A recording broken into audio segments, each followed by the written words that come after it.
Radio. This is RPPR episode 92, setting not included. And with me, as always, is Mr. Tom George. You'll notice that Ross's voice will now rise an octave now that he's finished that. Yeah. And you may also notice that I have allergies kicking my ass, so my normally sonorous, lulling, and weirdly seductive voice will be more nasally and stopped up today. Got that half right. Yeah. Weirdly. I know. Yeah. Anyways, so in this episode, we're going to be talking about the use of generic toolkit systems with your own weird setting, whatever you come up with, the pitfalls and advantages of this. This was suggested by a listener who emailed us, and proof that we actually pay attention to you. We do. Again, thank you to every single listener out there who either subscribes to us, sending us $2 a month, or has paid for the RPPR B-sides, 20 actual play episodes that will not be released for a year. And so if you want to get those, you need to... You are the reason we exist. Yeah, it has Palladium games, has convention games, has all kinds of great stuff. Oh, yeah. Yeah. Fucking Palladium. Yeah. It was that first game that you played where you saved the president's daughter. Are you bad enough, dudes? Yeah. Jesus. Yeah, TMET. So anyway, 20 full games. Just a little reminder out there, hint, hint. Let's talk about the news for RPPR. Well, it's rough times in the world with RPPR news. Yeah. Okay. No, clearly, we need to talk about what's important. What's truly important. Base Raiders, right? Base Raiders. Thanks, Tom. Hey, you bet. Base Raiders is basically done. I have sent out the PDF to all. I've seen the finished book. Yes, I have a proof copy. I touched it. Yes, it's 260 pages of base rating goodness, and over 50 pages longer than I initially planned it. So isn't that usually the case? Hooray, stretch goals. So the way it's going to work is I'm rereading the book one last time to proofread it for typos and errors and that kind of thing. The next couple days, I'll finish that up, and then I will submit the files to the printer, and then print copies and order, and then I will get the copies, and then I will mail them out to backers. And then Ross's garage will be filled with boxes full of books. Actually, it won't, because I'm only ordering enough for the backers, because I'm using... So this won't be like Zombies of the World. Zombies of the World. Well, that pile's gone down. There are some cases left over. I remember back in the day. Yeah, when it first came in, because I was printing it overseas, there was a big old pile. That's on the Zombies of the World blog, by the way. You can take a look. Look at his... Anyways. Look at history. Yes. So, I learned from my earlier business endeavors, and only printing what I can actually sell. But after that, so after I send everything out to the backers, then I'll start gearing up to get the book into commercial distribution. So you can get it at a game store, or order it from my website, or order it through DriveThruRPG, or any number of places. So, hooray, hurrah.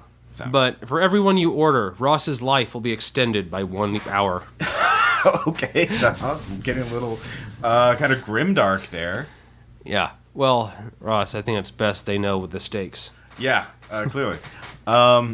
In other news, we will have more game designers workshops. Caleb and I are going to record another one soon. We also have the interviews from Gen Con. I've just been kind of lazy because I've been focused on Base Raiders up until the last couple of days. But we do have some RPPR videos. I recorded a 2-hour workshop of Shadowrun Return, the level editor. Yes. So how to use a level editor to make your own levels for Shadowrun Returns. So that's on the RPPR YouTube channel, RPPR podcast YouTube channel. And then by the time this episode goes live, there will be a new comedy skit. Thad was in town for a few days, so we recorded one about the Orphan Bane Gaming Company, sort of. I was in it. Yes, you're in it. So and everyone said that I did good. You did well. That's good too. Yep. Yes. Grammar, Tom. So. Shut up. All right. Oh yeah, and my personal bit of news, I was in SeaWorld recently. Yeah. And oh my god. Whales. Yeah. I was there one day, and it was better than my New York trip. That should tell you what a hopeless... Even though you got sunburned and... Oh, yeah, cooked, totally. Yeah. But you know what? I didn't care. Yeah, all right. I've also discovered, as I age and lose hair, my scalp is now susceptible to sunburn. Ouch. And it did. Ow. That sucks. But you know what? It was worth it. Didn't care. Yeah, all right. Fair enough. It left me with a peeling scalp, Ross, and I loved it. All right. Discovering his love of masochism. Masochism. It was SeaWorld. It was totally worth it. Okay. All right. So back to the main topic. I think we're done with the news. Wow, we finished quickly this time. Yeah. So a while ago, a listener, Christopher, emailed us and had a show topic suggestion that I thought was a good idea. So we'll do it. So we're still going to do the reviewing 2 new scenarios. That'll probably be the next episode. But that'll yeah. So anyways, he says, "Hiya, I just discovered RPPR.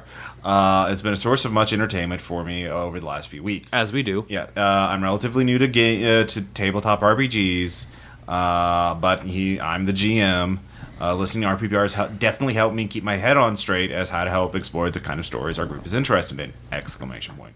Our group likes to go in our own direction for stories and aren't usually as interested in a lot of the pre-built universes. We started with World of Darkness, which was interesting as you can get rolling with. I tried learning GURPS, found it a bit too complex. Tried looking at D&D/Pathfinder, found it a bit too constrained. Recently I've discovered Fate. It seems right on topic for our kind of group. But I haven't seen an episode centered around this topic of generic toolkits, comparing and contrasting the various systems of people. For people who want to go in their own direction of world building and exploring, it would be neat to have an episode that explored various toolkit systems and how they can affect people who might want to run games that go off a bit off the beaten path. Thanks, and keep up the amazing shows, Christopher. So thank you, Christopher. Thank you. Emailing us in there. First off, all tabletop RPGs are basically off the beaten path because we're kind of a niche hobby. It's not like video game. I mean, if you think there's a lot of role player game, but then compare that to the number of video game players, or just like Call of Duty players or something like that. It's like, holy shit, there's not many of us compared to them. So we're all elitist nerds. So hooray for that. Yes, we're like one of the last mystery cults on Earth. Okay, that's an interesting way of looking at it. No offense to the actual mystery cults out there. And I wouldn't dare actually mention you for risk of getting killed. Yeah, no, clearly. But there it is a good topic. Like, now, we're not going to, for this episode, we're not going to actually just like look at various systems. Various toolkit systems. Because there's a lot. There's a lot of them, yeah. And we aren't really super experts in all. Like, GURPS is the only one I would feel really qualified to talk about.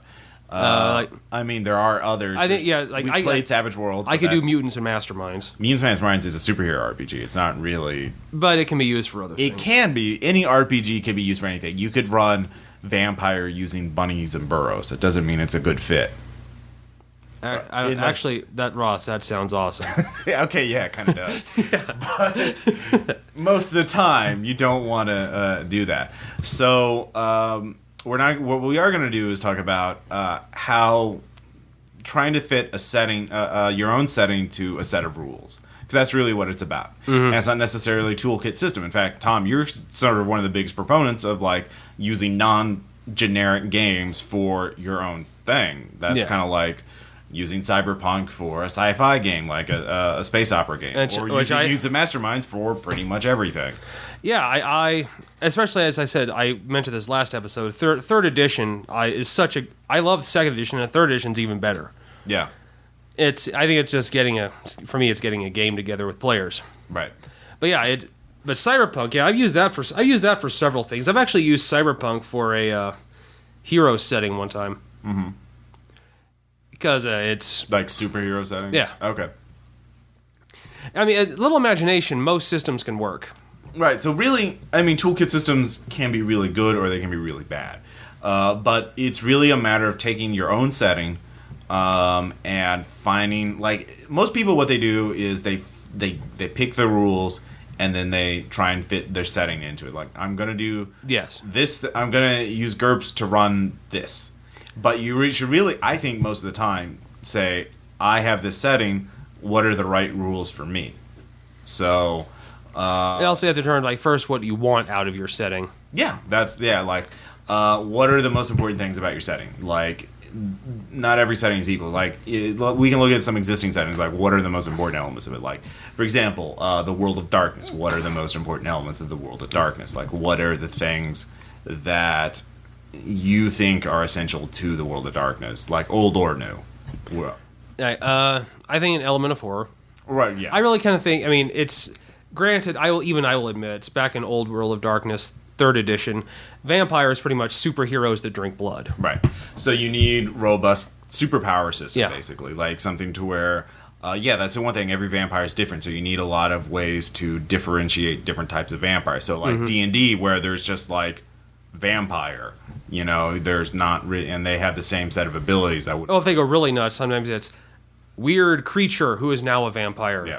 This is different now. So you need good rules to describe these complex abilities and different factional abilities. If we're just going to focus on vampire, Right. I also think politics. Right. So a Subterfuge. So a lot of social combat, social conflict settings, status, that kind of thing. I think World of Darkness is good because you really kind of have to have lots of things in it. Right. And also, like, along with social combat is flat out bloody combat. But for too. example, you don't need mass combat rules. No, you don't. Most of the time, the fighting is between one small group versus individuals or small groups. Right. You don't need vehicle construction rules. No. You don't. Fucking auto duel! Yeah.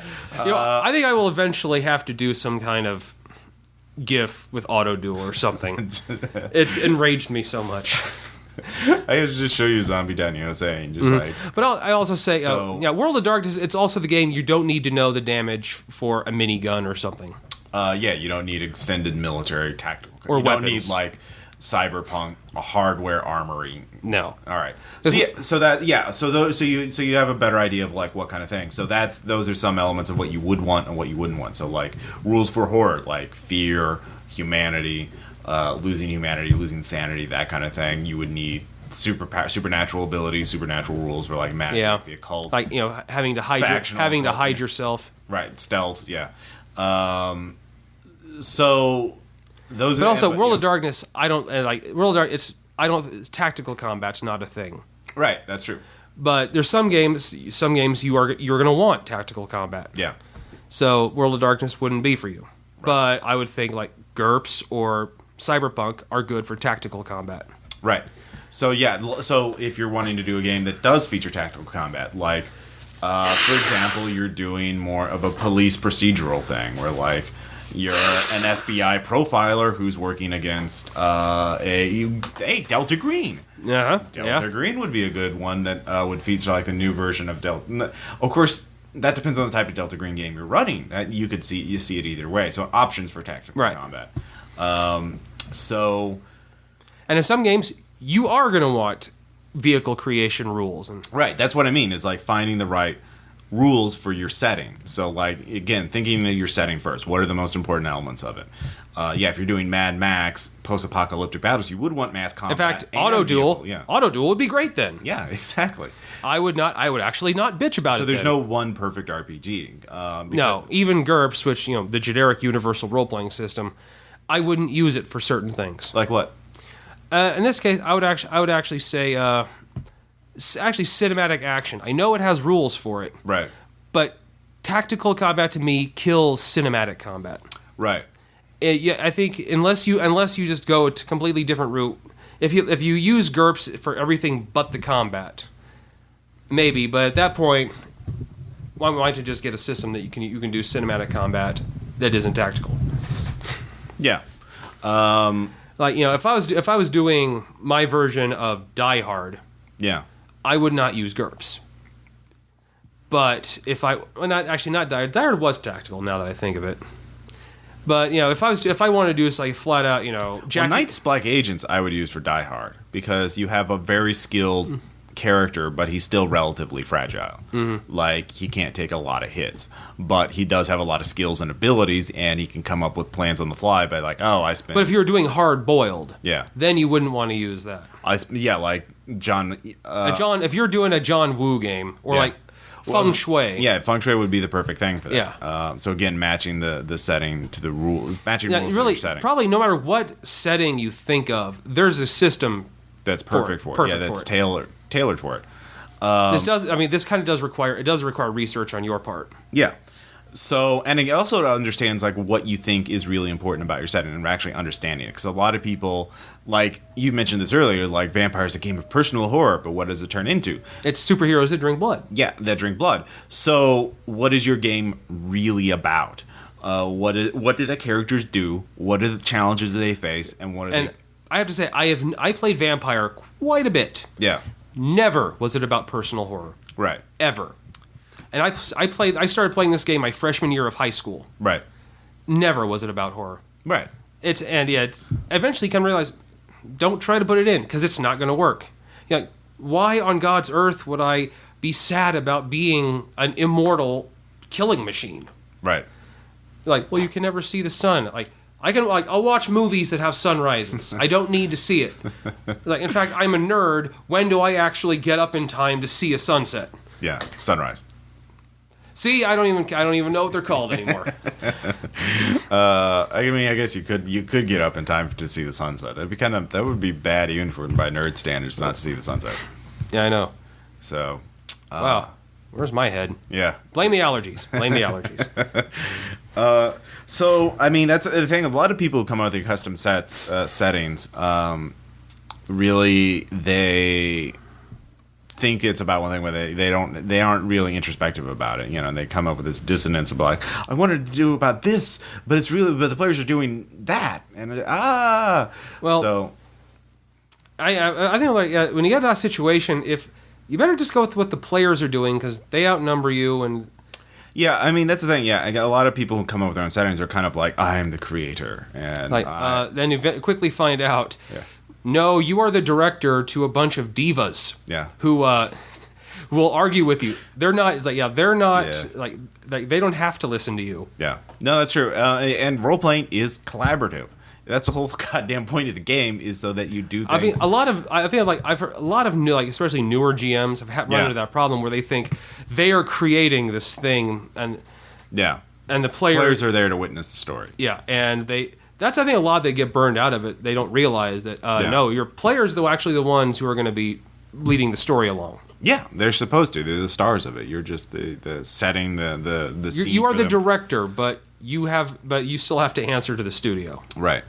So again, you have to think about what's important, what's not for your setting, not just in skills and mechanics, but in themes and in tones.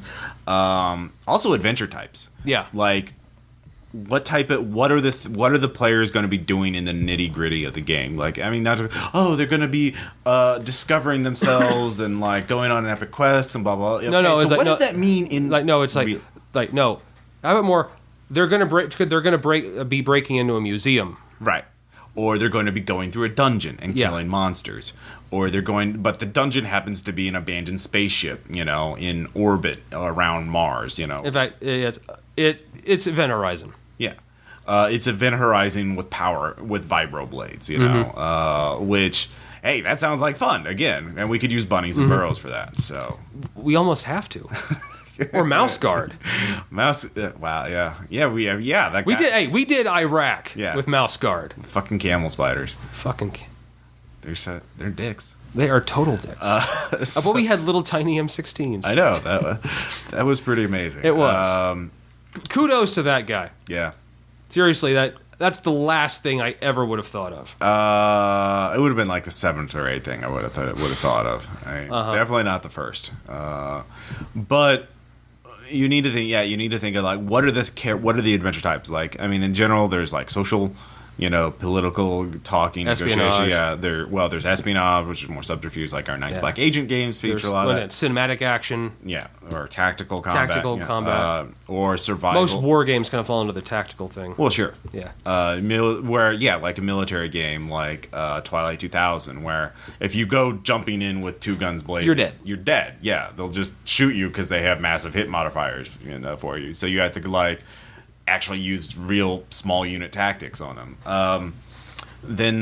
You have two types of actions. Survival horror, Resource management in general,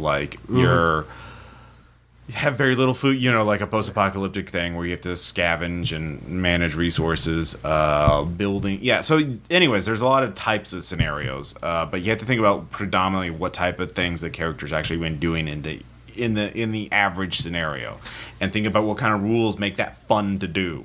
I mean, that's really the core of it. Like, what are the characters doing, and how is this fun for the players who are playing this game? So I don't know, and yeah, often like a good idea, like an interesting idea put in the wrong setting can really kill it too. There's one actually. Have you heard of the game Teenagers from Outer Space? Yeah, anime comedy game. Yeah. Well, someone I know tried to use that setting and system for a hunting down one of those the Japanese rape demons. He was trying to do like Aratsuka Doji or whatever I think it was called, mangling that, but it's one of those demon hentai type shows using that. Was this Sean? No, this was someone else from high school. Wow. But yeah, I'm like, no, I didn't play that one. It was pitched to me like, hey, you want to be a part of it? No, I do not. Yeah. Because Teenagers from Outer Space is anime comedy. Yeah. I mean, Sean had a sex demon, but it was called the Perverticon. It was all about groping and the funny aspects of that. Yeah, it was more doing like awkward high school gaming. Yeah, it was like awkward teenage stuff. Yeah, very not awkward. Tentacle rape. Yeah, no. Yeah, and not even gonna bring up bunnies and burrows. So, oh Lord. Yeah. I guess, Watership Down can handle grimdark. I mean, that's pretty grimdark itself, so... The horror. I actually saw someone they did a video where they took scenes of Watership Down and then just interspersed, a brief overlay of Kurt's going, the horror. Yeah, no, that fits. That totally fits. So, yeah, you need to have a meshing of systems, of setting and rules. Right. Also, talk to your players, too. Yeah. And one thing you mentioned when we were talking primarily the show is like sometimes the players will want a particular rule system. And obviously if that's the case, you're going to have to make if you have a setting that totally doesn't, if you got a setting in your mind that you were going to do, but your players have requested a certain system, you might very well just have to table that idea and think of another one or adjust it. Some things you can't. Sometimes you just absolutely can't adjust it. Do you have an example? Another old Palladium system that really very few heard about, but Recon, which was just their modern combat. Palladium bought that. It wasn't originally a Palladium system. Well, I played it when it was a Palladium system. Right. And basically the GM was planning a Vietnam War era combat. Yeah, that's what the GM was planning a not a campaign, but like a 3-part. And because he was going to GM for the next 3 weeks, but then all the players, got to him and said, "Hey," he's like, "Hey man," he's like, "You know what? We really, I even forget what the other system was, but it was kind of more soft sci-fi." Mm-hmm. And what we wanted, there's no way Recon, a Vietnam era campaign, could do it. Sci-fi. Yeah, like in space. Space opera. Like space opera-ish stuff. Space Charlie's out there. Not... Never get off the space boat. No, in fact, it was it wasn't Star Wars, but it was along those lines. One of the myriad of Star Wars sci-fi games that they just keep being vomited out. Obi-Wan's methods are unsound. See, now it's starting to sound badass. I'm making this sound much better. This was high school again. Yeah, this again, somebody wasn't being that clever. If someone was that clever, I would always remember it. Yeah, no, that's the thing. It can go gloriously right or gloriously wrong, or not gloriously at all. Of course, or bunnies and burrows, anything could work. Yeah, pretty much. Star Wars bunnies and burrows. It could work. Or Vietnam bunnies and burrows. They already have that. There's one called Cat Shit 1, which there's the manga version of it, which has little cute animals shooting each other in Vietnam. It's a whole manga thing. So and those North Korean cartoons. Yeah, god yeah, those North Korean cartoons. There's a whole setting right there. North Korean. It's called The Squirrel and the Hedgehog. There's clips of it on YouTube, and holy shit, that shit is horrifying. Yeah. There's a game. based on North Korean kids cartoons. Yeah. Bunnies and Burrows, North Korea. Yeah. So I think that's the important thing. When you're trying to focus that, like, okay, so you're doing, so we'll take the example, like doing Recon, which is a modern military type game, and trying to do sci-fi with it. What you can do, instead of doing it in space, you could do near future sci-fi with it, where like you're facing, like with guns versus like you could do the Colonial Marines with that. You could make it a aliens. bug hunt. Yeah, make it a bug hunt. Or you could make it, like a cyberpunk thing where you're just like troopers fighting terrorists or anarchists or something. Or do it like Predator. Predator would be really good as well. Once again, this was high school. Yeah. So there are ways to sort of get it halfway, meet them halfway if they're really set on the rules. I mean, my experience, players really, or the RPPR group really more about ideas and concepts than particular rules. No one's been really hardcore about particular rule systems. But I do know. Well, whenever a new D&D comes out, we always have to do it. Well, yeah. Just because I think otherwise our gaming cred would. Yeah, that's just for the podcast. Just for you guys. Yeah, we wouldn't get picked up for another year. Yeah, I mean, to be fair though, like you guys stuck along for not you, but everybody else stuck along for my Iron Heroes campaign, which was a total vanity part. And like, I like this campaign that I ran years ago. I'm gonna run the same rule system that nobody cares about, and it's been out of print for a long time. And hey, all I know, my one session I contributed, I will always be proud of. Which is coming up, not immediately. Well, no, yours is one at the very end. So, but yeah, it was a great one. I actually had a character for this game. that Ross thoroughly approved of last year at Gen Con. Yeah, no, your Iron Heroes character? Yeah. No, he would have been great if it was your scheduling. Yeah, I was working. Yeah, you were working. That's why you couldn't make it. You were working. So fuck you, job. Yeah, fuck jobs. So in general, one thing he does mention though that I want to bring up though is Fate. And Fate Core has just come out, and the Fate rules. We've only played one game of it so far, Spirit of the Century, which wasn't Fate Core, but Spirit of the Century, which is sort of the first version of it. Yeah, is meant to be very fast, very easy to use, and can be applicable to any system because it's very abstract and very focused on the storytelling element. You know, you don't have concrete skills or whatever. You have you do have skills, but they're very open ended, and it's very meant to just be what gaming really is, which is kind of like an interpretation by a game master of a particular set of rules for the service of the story. And it's all about servicing the story, storytelling first. So Fate Core, I think, could do any system if you're playing the type of game where storytelling comes before simulationism, which is kind of one of the classic conflicts of gaming, tabletop gaming. Like, are you telling a story first, or are you playing a game first?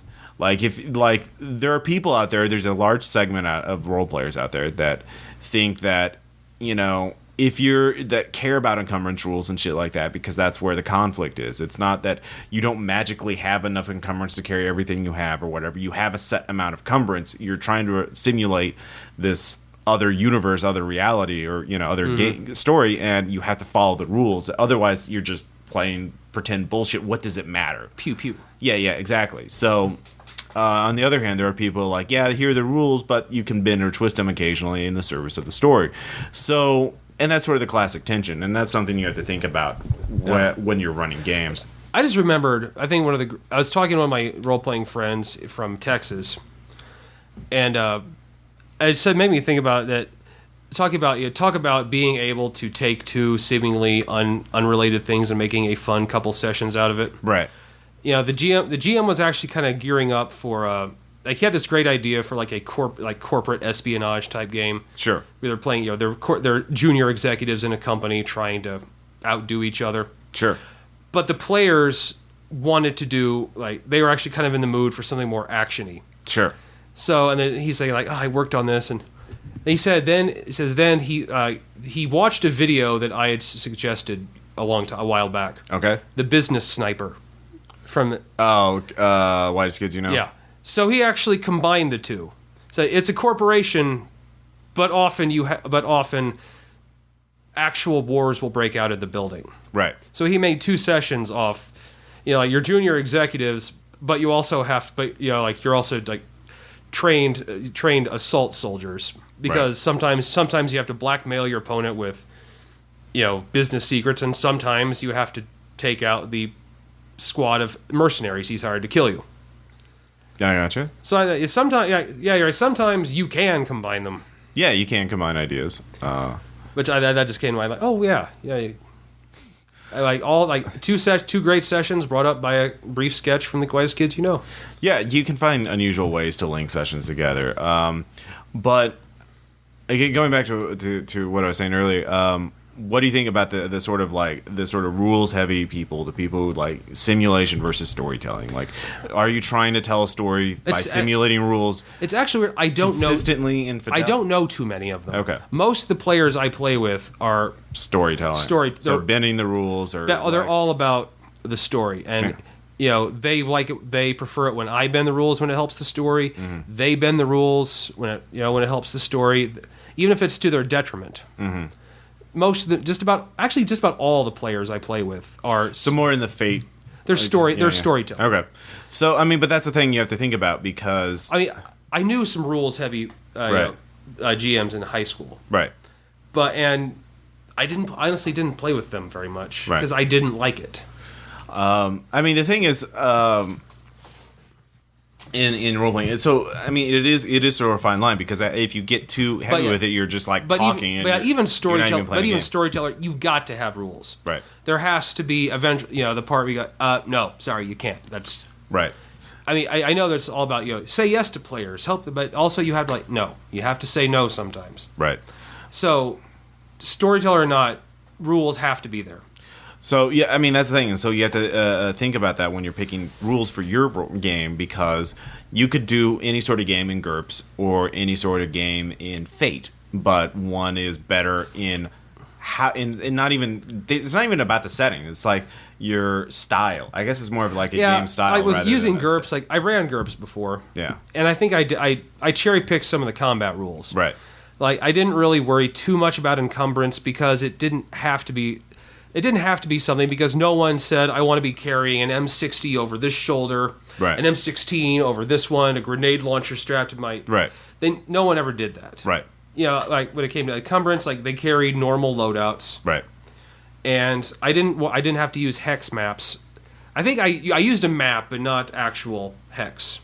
But I just kind of like designed out the room and said, okay, at this point you're at long range, this is medium, close. And so... I did cinematic combat with GURPS by just all right. It's basically simplifying it. Right. So I kept some rules like the rolling to hit, cover, and everything, but I got rid of most of the what I thought of as needless math. And then you have to kind of decide at what point you're going to try that. GURPS itself, you don't have to use every single rule. Yeah, it tells you. It tells you, but. A lot of it is like, what is your style going to be like? All right, so you've beaten the bad guy. The place is going to blow up, and are you going to? So you have to jump off the cliff because the place is about to blow up. Mm-hmm. Your volcano layer is about to blow up. The storyteller's like, all right, make your roll. All right, you jump in the water, you avoid the rocks, blah blah blah. And the simulation guy would be like, okay, you failed to clear the rocks, you die. Which is very unsatisfying, but like realistic. And like that's the thing is like real life has. Storytelling has a layer of structure that you don't see in real life. There's justice, and there's poetic justice. There's karma. There's this level that we kind of crave. But simulation is thing. No, we should try and. It's more important that we try and go for this kind of level of randomosity, that the unjust and just are not punished equally, and that kind of thing. Because that's just the way it is, and that makes it more meaningful when it actually does fulfill our expectations. Because we knew that we could have failed that, that the one time you actually do, again, like going back to the very roots of role playing games, you have the guys at 1970s who are just like, take you 50 sessions to get your character to level 8, and you like, I'm level 8, I'm a god, and then he dies to a fucking random critical hit, and he's like, well, that's just the way it is, because that made it made it more meaningful. than like stuff in games now. So it's kind of an ongoing tension, I think. Yeah. But the reason I all bring it up, this sort of the tangent, is because it's about your style and what kind of game you want to do. It's not even about the rules. I mean, you could run a very tactical, I mean, not super tactical, but there are Fate games with more complexity than just Fate Core, and you could do a very sort of grimdark, very simulationist kind of Fate game and let characters die, get killed, and that kind of thing. But would that fit the type of game you want to run? So yeah. I think I usually like when I run a game like that, I let them know that all right, you can easily die in this. Right. Usually, just saying that they actually play different. Sure. They're much more cautious. Interestingly, they use teamwork a lot more. They're more motivated. Yeah. Yeah. So it's really, I mean, if you just kind of let them know what you have in mind from the beginning. Yeah. Most of the time, they'll adjust perfectly. Yeah, I mean, if you say, like, this is going to be the fantasy game where I keep track of encumbrance rules, or this is one like, hey, just come up with your concept, you're going to be a badass, you know, like... Yeah, or if, like, you did, and remember, in, like, the New World campaign, you often did, all right, this is a boss fight, so, get your game faces on here. Yeah, those are fun. Except for the one session. Especially, and this is also a beast, so you can't negotiate with it. Yeah. Which we would do with everything. You do, yeah. You tried that, and it was hilarious. Often. It was. So, I think, you know, again, it comes down to finding a good... So, a lot of this, of course, unless you're familiar with every RPG system out there, you have to kind of do some research on, like, hey, here's my idea. What system should I use for it? The thing about gamers is that we're happy to share information. Yeah. So you can post on the RPPR Facebook group, the forums, the message boards that we have, just our RPG.net or AEN World or something awful forums. Someone will answer your question. And no matter how crazy or wacky or original idea, unique your idea is, there's probably a system for it. Because not only there are commercial systems, there's free systems, there are... there's a shitload of systems out there. And there's homebrewed. Yeah, the homebrewed. Yeah. Oh, yeah. So, and again, you can adjust existing systems. If you're really familiar with one system, like Mutants and Masterminds, you can easily adjust for it. Or if like Cyber or Bunnies and Burrows, if you're awesome, if your hammer is Bunnies and Burrows, every setting looks like a nail that you should use Bunnies and Burrows to. I'm kind of mangled that metaphor. Like that like being president of the United States. Bunnies and Burrows. Like if you're doing a game based on the 13 days of the Cuban Missile Crisis. Bunnies and Burrows. Bunnies and Burrows. Oh yeah, that would be pretty good actually. Who would we be playing as in that? Would we be the president and his staff, or would we be CIA commandos? We'd be the CIA, the cute little animals that are actually enforced. So there's still people. We're just the animals who are in the world of people, and we're trying to do our best to make sure. So we're American bunnies. Well, fighting communists. Of course, fighting the evil communists. We could be proletariat international communist bunnies. Get out. It's my house. Yeah, I know. That's how powerful I can say. Get out. You forfeited this place. I see. You're just taking it for the greater good. The greater good. All right. So I hope this answers the question you have on what toolkit system should I use for my game. The answer is whatever works. It really fucking depends. Yeah. And there's a shitload out there. There's D6. Again, there's various D20 versions of D20. There's GURPS, there's Fate, various flavors of Fate. Cortex, World of Darkness, basic role playing, BRP, which is from Chaosium. The same rules that Call of Cthulhu uses. Actually, the Call of Cthulhu system works for a lot of stuff. Well, that's what BRP does, except it adds new rules for magic and cybernetics and sci-fi shit and bullshit like that. They also use it for other role-playing games like Stormbringer. Ooh.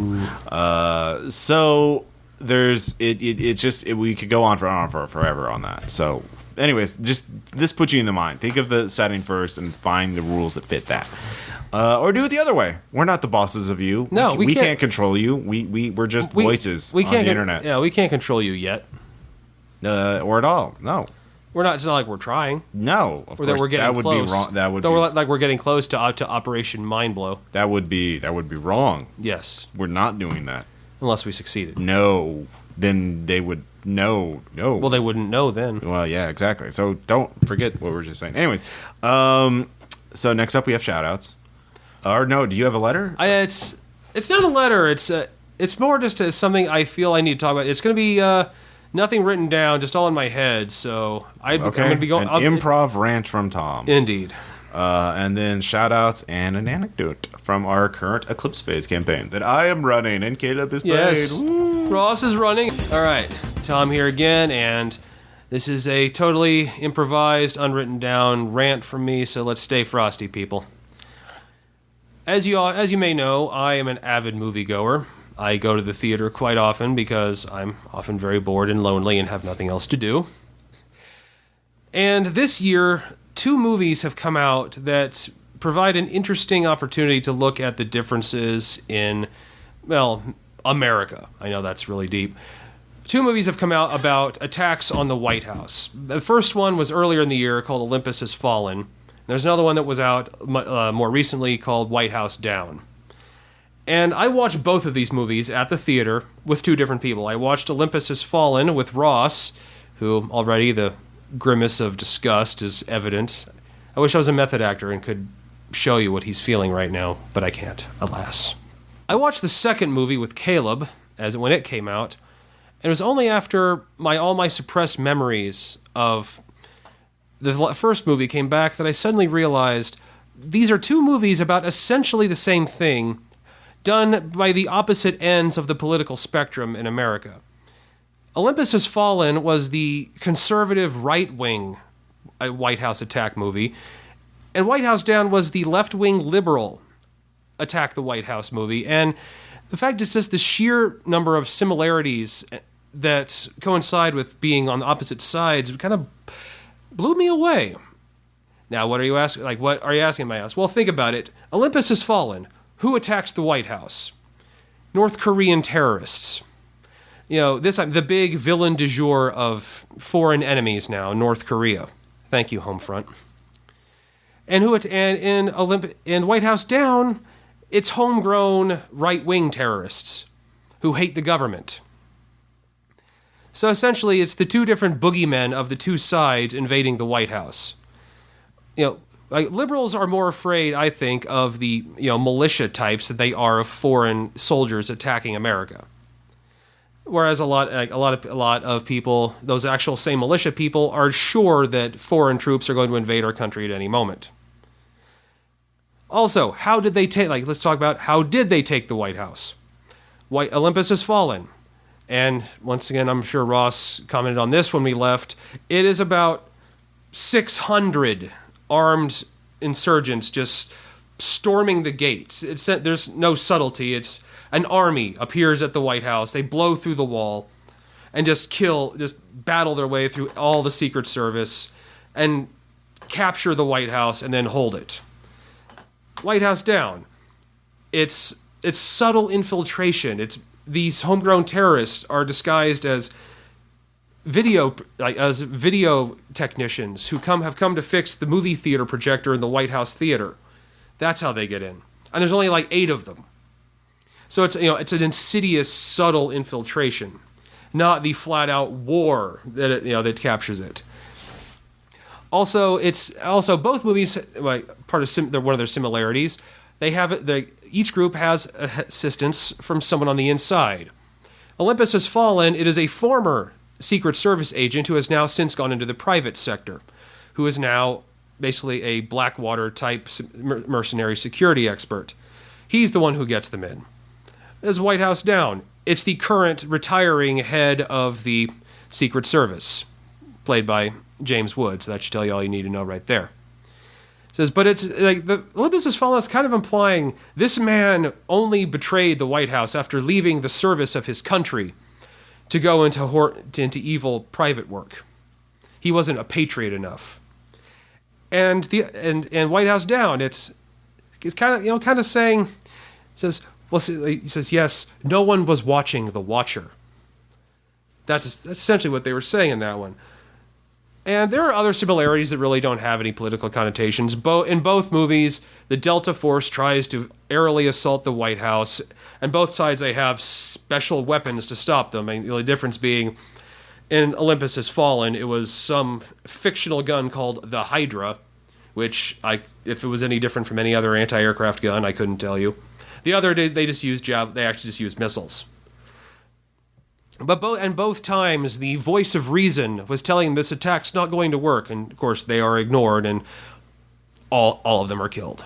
Because, when if an expert says this attack will not work, they have special air defenses, everyone's going to go, I don't believe you. And also, the presidents in this movie, I think, is just the most indicative. In Olympus Has Fallen, it's Aaron Eckhart as the president. Tall, tall, Caucasian, light hair, square jaw, like the pinnacle, a picture of America, tough president. And his cabinet was the same way. I mean, his Secretary of Defense, I think they were doing some images of Janet Reno, the woman who actually tells one of the terrorists to suck her dick while she's being beaten for a password. And White House Down, it's Jamie Foxx as Barack Obama. I'm sorry, I know it's not, they don't call him, I know it's President Sawyer, but that's Barack Obama. Calm, calm, utterly diplomatic, the bespectacled black man who's always calm, always ready, always eager to be the voice of reason. But I think, to me, it's the reasons for the attack in both movies that really kind of sell the two opposite sides. Olympus Has Fallen, they are attacking the White House because the president is meeting with the president of South Korea to get tough on North Korea's aggressive actions. It is because the president is about to employ extra military force to make sure that our policies are enforced. In White House Down, it is the homegrown terrorists attacking because the president wants to employ unconditional peace settlements throughout the Middle East to permanently withdraw our forces. I don't think I need to go any further. To me, that's the most obvious thing of how these movies are on opposite sides. So that's kind of what I took away from that, is if you get two people on the extreme sides of America's political spectrum and get them to make essentially the same movie, that's what you're going to get. And I think there should be more movies like that. 2 movies each year made from two opposite sides about various topics. But I watch one and then watch the other. And then tell me. Insightful analysis of the two horribly bad movies that were horrible. Mm-hmm. But interesting to watch, I think. Not in their skill of movie making and cinema, but in the political overtones that I saw. Yeah. All right. Yeah. No. There you go. All right. So shout outs. Let's shout out at some things. Let's do. First off, I'd like to give a shout out to Outlast, a new video game for the PC. It's also coming to the PS4 when the PS4 comes out. But it is a survival horror game where you're playing an investigative journalist who breaks into an asylum, mental hospital, that's after getting a tip that, hey, weird things are going on, bad things, you should check this story out. And okay, I'll bring my camera with night vision and break in by myself. The cell phone doesn't work out here. What could go wrong? And the windows are broken. I see blood in the first room. What could possibly go wrong? Let's just keep going inside. For the story. For the story, yeah.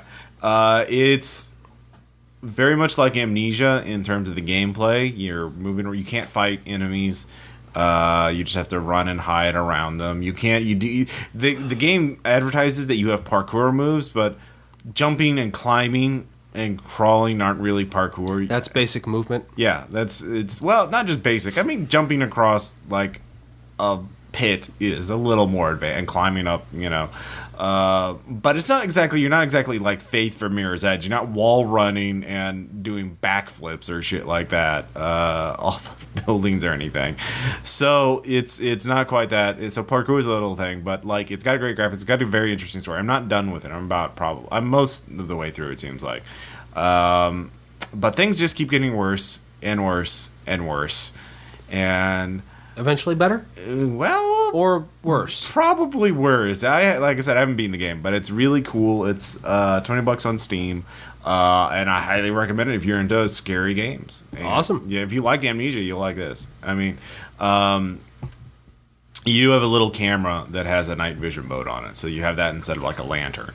Okay. And well, your lantern, your night vision mode won't alert monsters to your presence, so or bad guys to your presence. And yeah, awesome. Yeah, good stuff. All right, I got one. Mm-hmm. This is an audiobook from David Cross from his book The Reason I Drink. It's once again, it's kind of like it kind of reminds me of Patton Oswalt's book, his audiobook, because it's him reading it. Yeah. But what sold it for me was an open letter he did that was like 17 minutes long to Larry the Cable Guy. That alone, it's actually that clip is on YouTube if you want to just go to that, but that's the clip that made me, it's like, all right, that's the audiobook I need to get. Okay. And it's very good, very funny. I love David Cross. So you should pick that up. All right. Very good. Also, it has a infrared night vision modes in case monsters are showing up. Of course, audiobook with night vision mode. Yeah, I like that.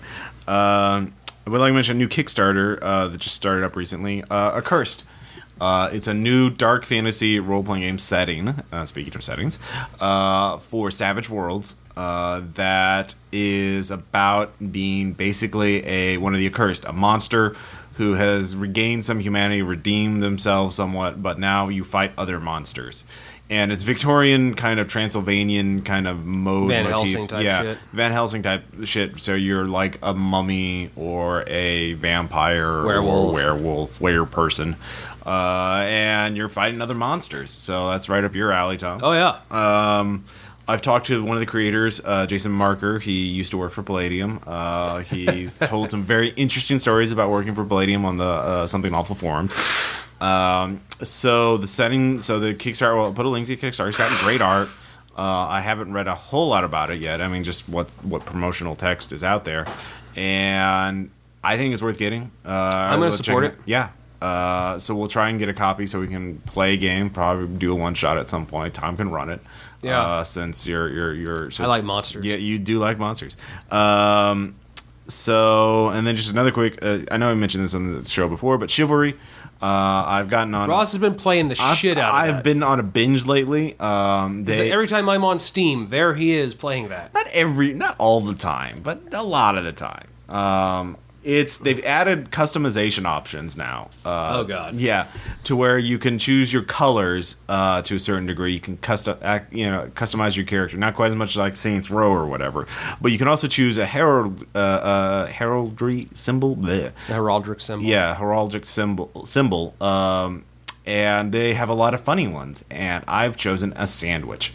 I have a sandwich on my shield. You mentioned someone had pink armor with like a kitty. Yeah, with like a paw. You could be like, Sir Barks a lot. Yeah, or it's Hello Kitty, or a frog, or any number of ridiculous things. And so murdering people with broadswords while being a sandwich knight is hilarious. You're a knight of the Lord of Sandwich. Exactly. So... Sorry, the Earl of Sandwich. The Earl of Sandwich. So, I find that quite amusing. But I'm going to give another, kind of a review now that we've gotten back from Gen Con. We've had some time to read your stuff. And I've started running Sins of the Sleight of Hand Man, the Dreamlands campaign that is out from Arc Dream that was written by Dennis Detwiller. I've already run one session of the campaign. I'm going to run another one very soon. We're going to just finish the campaign. And so I've had enough time to sort of digest the book, and I haven't read every single bit of it yet because it's 296 pages, and I'm kind of rereading the chapters that the characters are going to go through next. So I know the material very well. And the campaign starts out... you basically, very early in the campaign, you're thrown in the Dreamlands. You have to find a way back to Earth. That's the main premise of the campaign. But it's a very sort of open sandbox campaign in that the book doesn't say you have to go this here and here to do this. It's like, all right, from Sarkomon, the city you wake up in, you can go into the underworld. You could take a ship. You could go to the coast. Go west to the next city.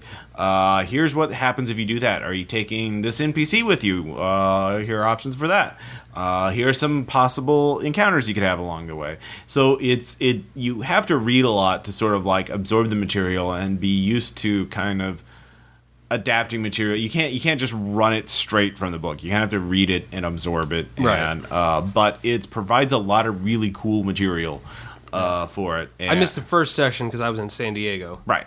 But I'll be in it the next time. Yes. and the characters are going to be really interesting, and I'm looking forward to seeing how the characters.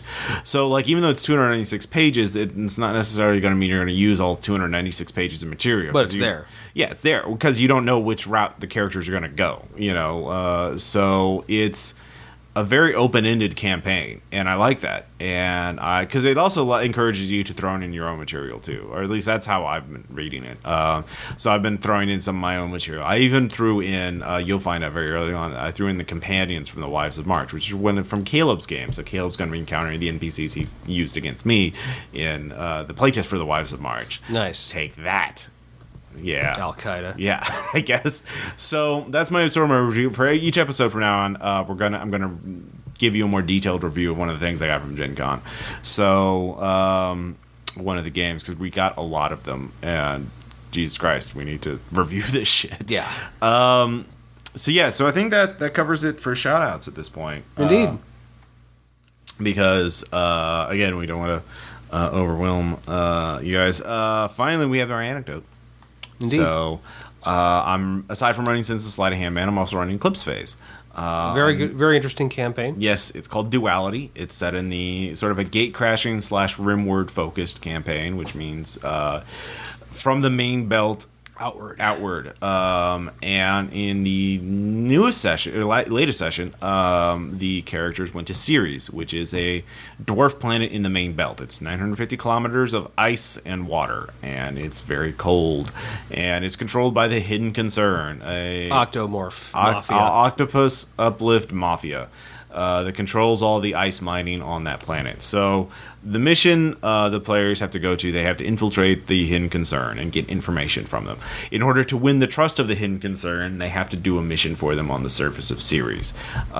You basically have to get data from a group of miners. You have to find out where their secret base is.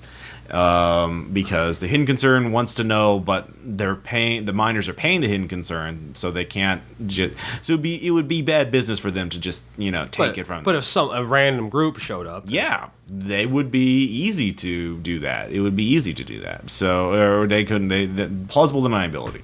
So Caleb comes up with a plan. Or why don't you tell Tom? Yeah, well, we met up with this bounty hunter who. Said she offered to give us the information we needed, all of it, right off the bat, if we helped her take out a pirate group. Space pirates. That was my preference. Yeah. Because we could actually plan an attack, just shoot them. And, actually... Just a straight-up fight. And be on the offensive. Yeah. Caleb came up with a plan to infiltrate them by lying. The miners. Yeah, the miners, by lying. Yeah. By a great fib. Yeah. And, by the way, we held a group, and by the way, fuck anyone in a group who abstains from the vote. Yeah. Have an opinion. Damn it! I'd rather you vote against me. Wait for the AP to find out who abstained from voting. I'd rather you disagree with me than just I'm just going to sit this one out. Yeah. I can't even imagine doing that. No. It's just an alien concept to me. So we end up having to go to this group now. Caleb's plan is to pretend to be members of the 9 Lives, which are basically ego nappers. Yeah, they steal people's brains or minds and then resell them on the black market. And so we go and play, and Ross even told us this is going to be a very difficult con to keep up. Right, because it depends on not getting a message back from their leader. Yeah, because we're the fib is that the leader sent us. Yeah.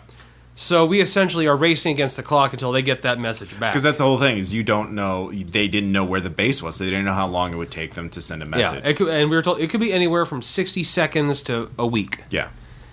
Well, yeah, it was sooner rather than later. Yeah. And first, I think what made it interesting for me is I wasn't even inside. I was left outside watching the car because I couldn't quite fit into that building because I'm in a Neo Orca at the time. Yeah. And then the shit goes down. You're a space whale. I'm a space whale, not a sun whale. That's a strong difference there. Yeah. And I'm the one outside facing 3 guys. Yeah. 3 of the miners with guns. Then you find, you did some research ahead of time. Yeah. You find out the miners are actually cultists that worship this guy, and they just it's a cult of personality. Yeah, cult of personality. They do whatever this guy says, and so they're crazy. They're dicks. They're dicks. But you get to the I basically have Caleb make a luck check to see, which is Moxie times 10, to see if they get the message back in time, because I didn't like. You didn't have the exactly this. Yeah, well, I mean that was one thing I knew it would the hidden station was in the main belt. Ceres is in the main belt, but the main belt is huge. It's huge, but they're orbiting around. There's no way, unless I knew exactly what other asteroid and calculated time, I couldn't figure out the exact distance between the two. So it was a luck thing. Yeah, logical. So luck. And also they had a transport ship that they could have just messaged the radio the transport ship. Hey, did our boss say that their guys were coming? And the transport ship could have been a lot closer, because basically, to explain the backstory, is the miners were mining ice for their secret base. They obviously need a lot of ice and they didn't sell any of the ice. They just had their own transport ship pick it up and take it back to the base, back and forth, back and forth, back and forth. And they obviously need a lot of ice for that. In order to make that economical for them just to mine it instead of, or they're just paranoid, they don't want anybody to find out where their base was. So their transport ship could have been anywhere between their base and Ceres, and they don't know how far it is. So I said it was about 10-15 minutes for them to get a message we back. took longer than that. Yeah, you took about 10-15 minutes. You were almost done. You were just on the way out. You would have planted in the gadget that would let you hack in to get the data. You just needed to get out and leave before we were on the exit part of it. Yeah, you were the exit part of it, and then they find out, and then I started. Well, the first thing I tried to do is I better find some cover, and then oh wait, I'm 7 meters long. Yeah, and several tons heavy. Yeah, I'm not going to be. Well, not on Ceres, but I'm an orca. Yeah, I'm not going to be finding cover. No, you're not going to be hiding behind some boxes or actually, there were giant cubes of ice you could have. There were they did have Minecraft giant blocks of ice that they were digging out, waiting for the transport ship to pick up. But I'm not going to suddenly just use stealth and disappear from cover. No, you're plain view. They're looking at you. So I nearly get killed. Yeah, you get shot. I get shot quite badly. Yeah. You almost get shot twice. You had to just burn out all your Moxie to not die. Not die. Yeah. Thank you, Moxie. Yeah, Moxie's pretty great, guys. And of course I had an extra one since I critted my both integration and alienation check. That's right. So I'm actually this is probably the best morph ever. Yeah, yeah. So the players shoot all the cultists. And then we finally take them all down. Yeah. I mean, I'm wounded and still in the game, but badly hurt. Yeah. Caleb is unconscious. You got hit. Yeah. And then from the pit. Yeah. I think it's a Datya. Datya from the new book, Transhuman. It's actually I didn't design that morph, but I did name it. They used my name for it, so I'm pretty happy. It's a huge mining. Yeah, it's over 3 meters tall. It's a giant fucking robot. Yeah. And it comes up, and luckily it has no ranged weapons, but essentially, Russell, if it hits you, you're dead. Yeah, it does 5d10 plus 15 damage. It had industrial tools mounted on its arms. Yeah, you're dead. You're just fucking dead. Yeah. Well, I rolled damage. Yeah, but we had to get away from it. Yeah. And that's the one time we did flee. Yeah, no, you fled. We didn't even collect any stacks. No. Well, that wasn't your mission to get their stacks. That almost kind of seems just par for the course. Yeah. I'm sorry. I played No Evil a lot. Yeah. That's kind of Bartleby's thing, but that's yeah. Well, yeah, he made people better in Simul Space. He kills on that route already. So it was a fun encounter. I think everybody had fun with it. And actually, I had a lot. I think I had never had more fun with a morph that I did in this one. Yeah. Now you're going to be underwater for the next part of the adventure. But I love it. I've never been dude, that was actually the most fun I've had failing in a morph, finding its disadvantages. Yeah. It was great. It was great. It was a fun time. Caleb was a little frustrated that his plan didn't work perfectly, but that was you don't know the unknowns. It's an unknown variable. You don't know how long. I could have just had them had a quantum entangled and then instantly. Yeah, they would have known instantly. The Cully's no, I didn't send them to kill them, and then they just combat. So it almost worked, and it was if he made that luck check, it would have worked. Mm-hmm. But the moral of that story. Have an opinion. Yeah, you just wanted to fight some space pirates. Son of a bitch. That would have worked out well, too. 2 players. Just, can I just sit this vote out? I just wanted to go, no, you cannot. I can't, yeah. You can't, yes, we can't force them, but... Yeah. No, that actually infuriates me. It really does. All right. Because even it makes no sense in a team. Yeah. Like, no, if we're going into a... It could affect you one way or the other. Yeah, if we're going into either one could be a potential combat situation, you have an opinion. Yeah. Yeah. All right. All right. So you can look forward to Rage that next year because it'll be a while before we get to Sure, it. yeah. Because that way we have to finish Tribes of Tokyo and Iron Heroes, and then we will post Better Angels and then Eclipse Phase. It'll be great. It'll be awesome. So this has been episode 92, setting not included. This is Ross Payton here. And I'm Tom Church with a cold.